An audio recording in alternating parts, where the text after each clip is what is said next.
इसमें डिस्कस करेंगे इब्ने खल्दून का पॉलिटिकल थॉट। ठीक है, इब्ने खल्दून इनका जो पॉलिटिकल थॉट है जो कि CSS PMS और बाकी एग्ज़ाम्स के लिए पॉलिटिकल साइंस में इम्पोर्टेंट है, तो वो हम देखेंगे क्या इनकी फ़िलोसफी है, क्या पॉलिटिकल थॉट मींस कि पॉलिटिक्स के हवाले से क्या कहते हैं, स्टेट के हवाले से क्या बताते हैं, सिविलाइजेशन में, पावर्स में, इस हिसाब से सारा इनकी ना फ़िलोसफी देखेंगे कि किस तरह करके जो है ह्यूमन की नेचर है, सोसाइटी बनती है, एट्सेट्रा। तो इसमें हम पहले इनकी आउटलाइन देख लेते हैं कि क्या क्या इसमें हम डिस्कस करेंगे इस पूरे टॉपिक में। तो सबसे पहले हम डिस्कस करेंगे इंट्रोडक्शन इनका। ठीक है, उसके बाद हम देखेंगे इब्ने खल्दून इकोनॉमिक्स के हवाले से ये क्या कहते हैं। इकोनॉमिक्स में मतलब role of state in economic sphere, role of state in economic sphere कि इकोनॉमिक्स में जो स्टेट का क्या रोल है वो हम देखेंगे। फिर हम देखेंगे specialisation and economic surplus, specialisation and economic surplus, इसके ऊपर उन्होंने क्या डिस्कशन की गई, स्पेशलाइजेशन होनी चाहिए, किस हिसाब से होनी चाहिए, और सरप्लस क्या होता है। फिर हम देखेंगे डिमांड एंड सप्लाई के ऊपर इनका क्या विचार है, क्या थॉट्स हैं, demand and supply and demand. फिर हम देखेंगे कि जो इब्ने खल्दून है फिक्स्ड प्राइसेस के ऊपर क्या कहते हैं। फिर हम देखेंगे मॉनेटरी पॉलिसी के ऊपर क्या कहते हैं। ठीक है, मॉनेटरी पॉलिसी। फिर हम देखेंगे प्रॉपर्टी राइट्स के ऊपर, प्रॉपर्टी राइट्स। फिर हम देखेंगे Ibn Khaldun theory of rise and fall of nations कि किस तरह जो नेशंस हैं वो राइज करती हैं और फॉल्स होती हैं। ठीक है, इसमें असाबिया आ जाएगा हमारे पास, असाबिया का रोल, असाबिया और खल्दून के जो थॉट्स हैं। फिर हम इनकी देख लेंगे लेगेसी कि क्या लेगेसी है। फिर हम इनका देख लेंगे एनालिसिस और लास्ट पे आ जाएगा कंक्लूजन। तो बेसिकली ये आउटलाइन है, ये स्ट्रक्चर है, मतलब ये मेन पॉइंट्स है जो कि हमने डिस्कस करने हैं इब्ने खल्दून के जो पॉलिटिकल थॉट है उसके हवाले से। मतलब इनको फादर ऑफ सोशोलॉजी भी कहा जाता है, फादर ऑफ इकोनॉमिक्स भी कहा जाता है। उन्होंने इकोनॉमिक्स के ऊपर बहुत डिटेल में बात की, सोशोलॉजी के ऊपर काफ़ी डिटेल में बात की कि सोसाइटी में किस तरह चीज़ें बनती हैं। तो ये सारी चीज़ें हम इसमें डिस्कस करेंगे। इब्ने खल्दून की बात करें, ठीक है, तो हमें पता चलेगा कि ये जो इब्ने खल्दून है 1332 में पैदा हो रहे हैं और 1406 में इनकी डेथ हो रही है। ठीक है, फिर हम देखेंगे कि इनसे जो इन्फ्लुएंस लोग जो हैं, मतलब सॉरी, जहाँ से ये इन्फ्लुएंस हुआ है, मतलब किन की लोगों से ये इन्फ्लुएंस हुआ था। अरिस्टोटल से ये इन्फ्लुएंस था, लाइक उसकी स्टडीज इसने की हुई थी। अरिस्टोटल के अलावा जो है अल फराबी को इसने स्टडी किया था। ठीक है, अल गज़ाली, उसके बाद इब्ने सीना। ठीक है, इब्ने सीना जिसको आप एविसीना भी कहते हैं इंग्लिश में, एविसीना। ठीक है, उसके बाद इब्ने रुश्द जिसको इंग्लिश में एविरोस भी कहते हैं। ठीक है, और इसके अलावा जो है इब्ने अबी ज़र, इनसे ये जो है इन्फ्लुएंस है। तो ये मेन पर्सनैलिटीज़ हैं जहाँ से इब्ने खल्दून इन्फ्लुएंस्ड हैं। ठीक है, उसके बाद इनकी जो मेन बुक्स हैं, की वर्क्स जो इन्होंने बुक्स लिखी हैं, तो वो एक है हमारे पास मुकद्दिमा, द मुकद्दमा या मुकद्दिमा कह लें। ठीक है, उसके बाद इनकी बुक है किताबुल इबर, बुक ऑफ लेसन्स, ये इनकी बुक है किताबुल इबर। और फिर उनकी है ऑटोबायोग्राफी। ठीक है,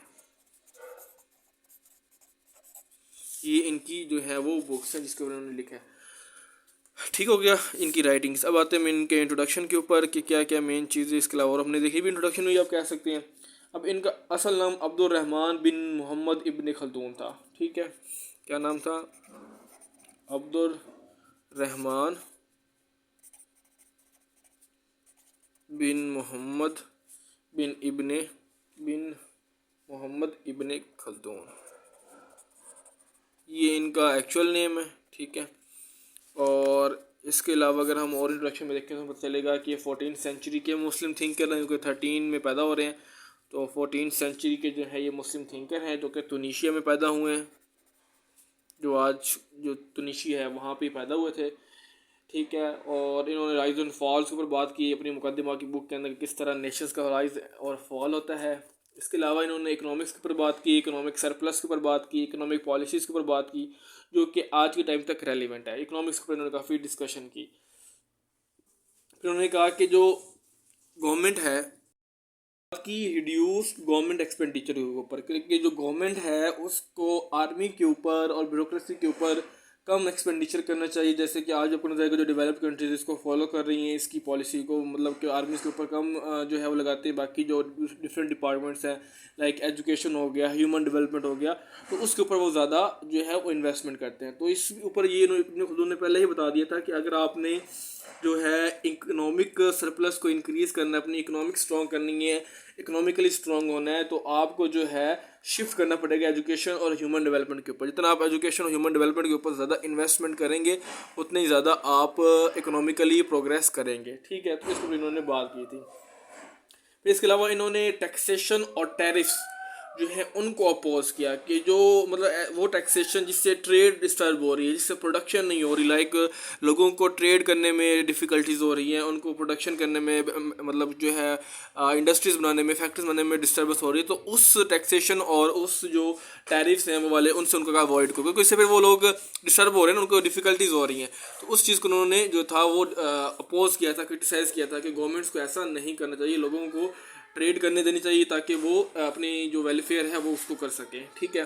तो इस हिसाब से उन्होंने जो इब्ने खल्दून है उन्होंने स्टेट की इन्वॉल्वमेंट की बात की कि स्टेट जो है उसको ट्रेड और प्रोडक्शन एक्टिविटीज़ में इन्वॉल्व नहीं होना चाहिए, ये लोगों का काम है वो खुद कर। जैसे आज आपको नजर आएगा डेवलप्ड कंट्रीज़ के अंदर जो भी आपको यूके यूएस में जाता है तो आपको नजर आएगा कि जो स्टेट है उसकी इन्वॉल्वमेंट बहुत कम है स्टेट के अंदर, उसके अंदर ट्रेड के अंदर और प्रोडक्शन एक्टिविटीज़ और इकोनॉमिक्स के अंदर ना कम है, ठीक है। तो ये सारा इन्होंने बताया।